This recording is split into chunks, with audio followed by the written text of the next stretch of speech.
আজ হচ্ছে আমাদের শ্রী শ্রী বড় মায়ের মন্দিরের ছাদ ঢালাই। এই যে দেখতে পাচ্ছেন মিস্ত্রি, সেকেন্ড মিস্ত্রি। এটা মায়ের মন্দির, কাজ চলছে, ঢালাই করা হচ্ছে। চলছে আমাদের ছোট ছাদ।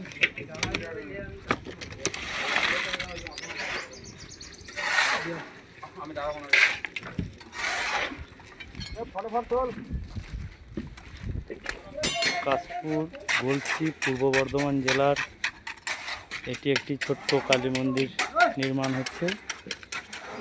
শ্রী শ্রী মা রাজরাজেশ্বরী মায়ের মন্দির। মিস্ত্রির নিপুণ হাতের তৈরি